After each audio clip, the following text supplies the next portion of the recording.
Hi guys, welcome to Cumbrian Lad Outdoors and welcome to today's video. Things have not gone to plan today. We were supposed to be camping on Piel Island just off the coast of Barra. However, we do have some reasonably high winds, circa the 35 mile an hour. Consequently, the ferry over has been cancelled. I'm joined today by Kat from Wildcat Adventures, and in the distance there recording we've got Shane from Shane's Outdoors Adventures. So we have had to think on our feet. We were umming and ahhing about finding the closest relatively low peak. We did look at Gummers How and we looked at a few tarns, but they were at least an hour's drive away and then an hour's walk.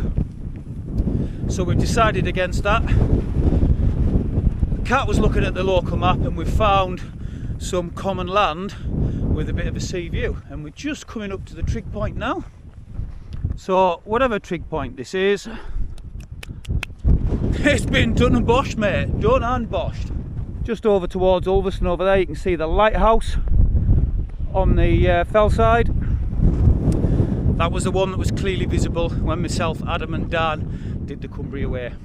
But I'll just pan you around. Look at this. Sea's out at the minute, but we've got some lovely hazy sea views. And like I say, this is common land, so although we are low, we should be all right here. We're not gonna pitch the tent straight away. We're gonna try and find a little bit of a spot out the way. And myself, Kat and Shane, we're gonna have a good catch up. It's a bit of a shame we're not over on the island, but I guess they've got to cancel it due to safety. So we will have a wander around, see if we can find ourselves a pitch for the night, and I'll see you then.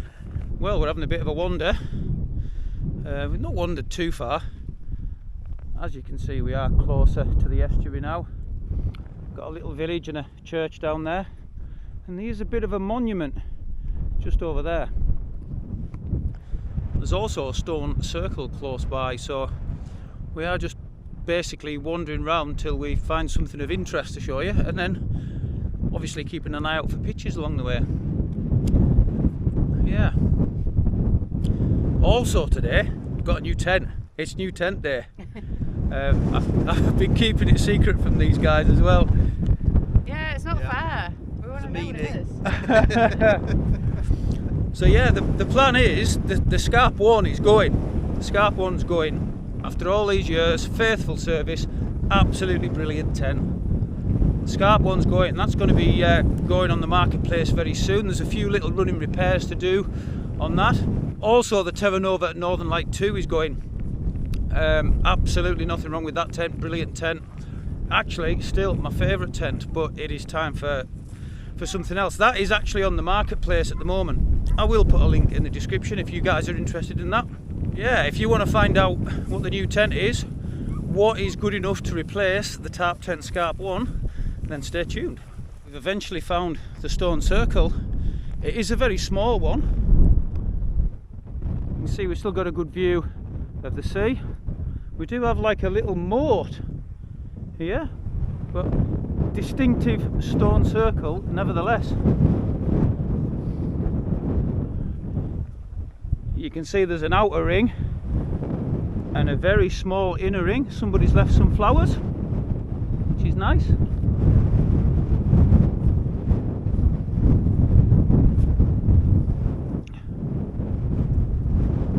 Yes, definitely a stone circle. Still a bit breezy, but not too bad. Like I say, we're due somewhere between 35 and 40 mile an hour gusts today, but wherever we can, I would dare say it's classed as a coastal camp. Right, we'll see what Kat and Shane say, and we are now heading to find our pitch for the night. And just past the stone circle we've got sea wood, which is giving us quite a bit of respite from that wind. The wind's coming from the west and we're on the east side of that wood, so this does have potential for a cheeky wee stealth camp, which also means we will be able to get the tents up a little earlier than we would have done if we were over on the moorland. And as the sign says, We're living life on the edge today. Oh, you what? Oh. Right, we're just going to have a little bit of a conflab here and then we'll go for a wander through the woods. Well, we've been wandering in the woods and look at what Kat's found. Somebody has been rather busy with the old feather sticking. Look at this. Got a chair. This is what you call jackpot. Yeah. I mean, somebody obviously comes down here regular, does a bit of cooking on there as well. So we've got an area to sit under cover and chat if it rains. We just need to have a wee look around and see where we can get the tents pitched. And that is us all set up. With us having to change plans last minute, we are running a little bit behind time. It's just about 10 past, 7:15 at the moment. But we found this lovely spot in the woodland, as I've already showed you. Shane is set up in the Banshee 200, is it Shane? Yeah. Banshee 200. Kat's somewhere over there with the original Scarp 1. As you can see, we've made this little tarp home for the night. So if it does rain, we've got somewhere to sit under cover. And if this is your wood, if you happen to be watching this video, Seawood Woods, and you've made all these beautiful feather sticks, thank you so much. This is a brilliant place and much respect to you. Clearly got some skills. I mean, look at that for a feather stick. Yeah, that's a proper feather stick. Beautiful. And it looks like we're going to have a cracking camp here. Like I said earlier in the video, I've got a new tent which has replaced my tarp tent Scarp 1. So yeah, you've probably been asking since I've mentioned that earlier in the video, what have I got that could possibly replace the Scarp 1? Now, it's not a Hilleberg Solo. I've been in a Hilleberg Solo and I don't fit in them. Well, without further ado, it's the Tarp tent Scarp 1 Ultra, and it's a thing of beauty. Very similar to the first version of the Scarp, with a few different changes. It's made out of a different material, sailcloth. It comes closer to the ground on the sides. The bathtub floor, I believe, is 20D instead of 10D. Anyways, it's a stronger bathtub floor, and on this one I have got the solid mesh inner as opposed to the normal mesh on my other one. Didn't get it brand new. Once again, I got it off a fellow outdoors enthusiast, the same guy that I got my TerraNova Northern Lite 2 from. Adge Ventures, big thumbs up, mate. I'm still waiting for my Sea to Summit Etherlite XT Extreme to come back from Sea to Summit after repair or replacement. Once again, I'm on the climate insulated static V. Believe it or not, up in Cumbria we've had 3 frosts already. So I've dug out the trusty old OEX Leviathan. Flex tail gear, tiny pump XV2 in there, my usual electricals. We've got a Yeti all day breakfast for morning. Tactical duck was too full. Even just looking at it, he's fell over. If you know, you know. Real Termat pasta bolognese, my jet boil, a few Heineken Zeros left, and my water. Like I say, we are chasing time a little bit here, so the camera's going to go down. I'm going to zip the tent up, and I'm going to go and have a good catch up with Shane and Kat. We've been sat around camp for a while now. As you can see, it's pitch dark. Temperature has dropped. Got the down jacket on, and we are thinking about having a little fire. I'm going to have a fire in the woods, you know. Oh dear. Kat's just ratcheting through the feather stick supply that's here.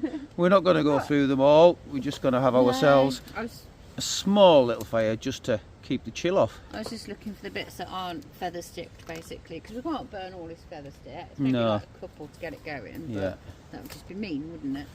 Yeah, you can see my tent just there. Shane's is just over there.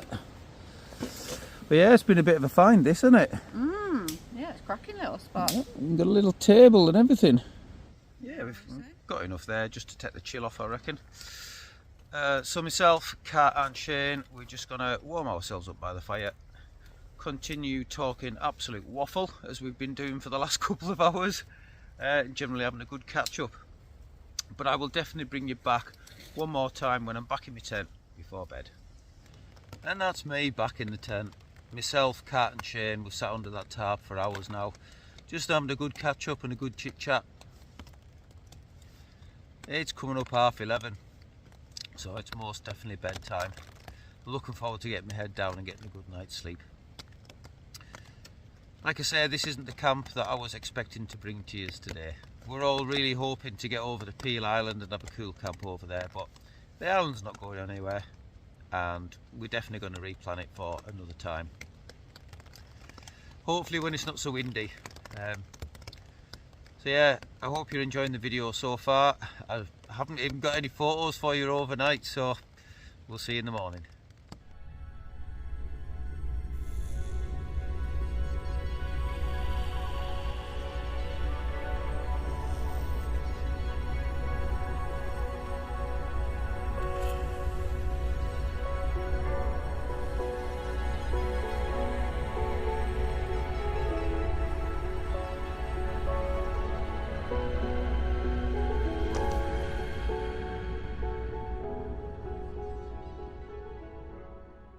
Well, good morning everyone. It's currently 3 minutes to 7 in the morning.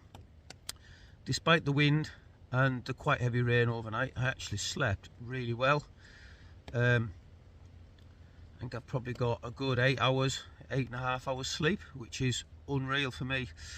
As I've already mentioned in this video and my last one, my Cedar Summit sleeping mat is away for repair or replacement under the lifetime warranty after it failed.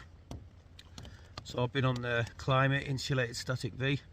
After my last camp at Kidsty Pike, I've actually still got a stiff neck off that one. Managed to crick my neck really badly. So yeah, considering that, I slept really well. I am missing the Cedar Summit mat, I'm not going to lie though. That is an unreal mat. This is nowhere near as comfortable as that or as warm, but despite that, I was very comfortable last night.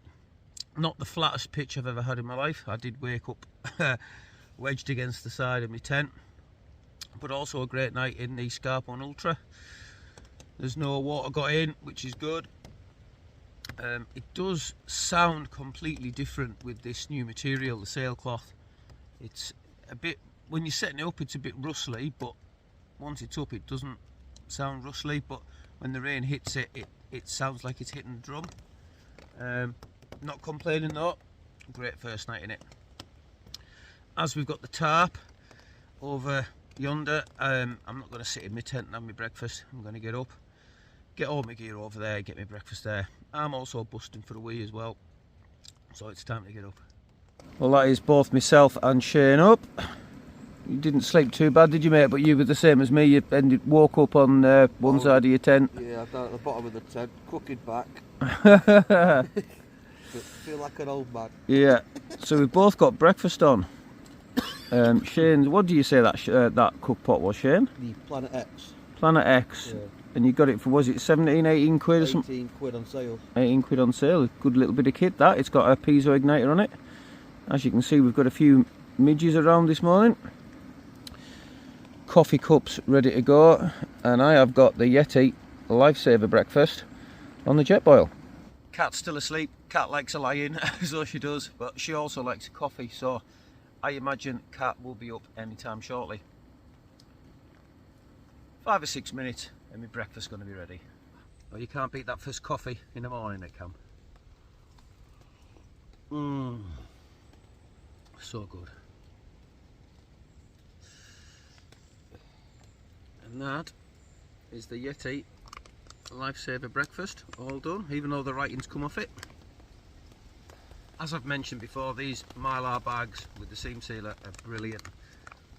I get so much more in these than you would get in the likes of a Wayfarer. And it's home cooked food at camp as well. Cat's still asleep. We might have to rectify that situation shortly, Shane. Oh yes. Sausage, beans, bacon, egg. Whoa.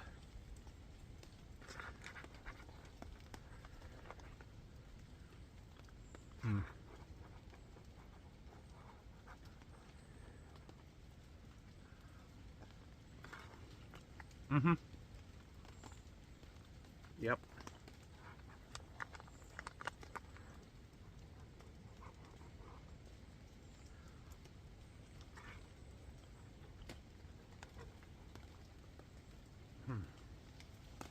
definitely ready for this as well. I didn't actually have my tea last night. Shane and Kat were cooking theirs and I'm like, I'm just not hungry. I did have a Burger King on the drive up from getting the new tent. But yeah, didn't need me tea. Which is not like me. Right, usual drill. Gonna go and finish my breakfast, enjoy that.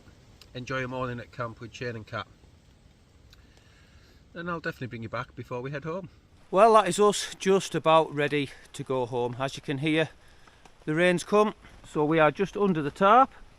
You can see there, that's my tent and ground sheet ready just to go in the rucksack with my chair.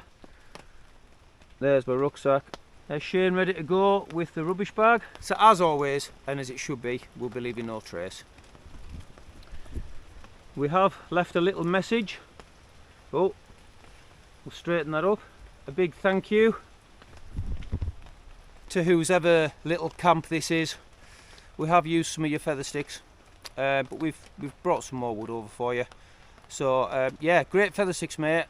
Cracking little spot, and we've thoroughly enjoyed ourselves. There's just Kat left to finish packing up, and then we'll be heading home. So once again, until next time, stay safe. Much love from a Cumbrian lad.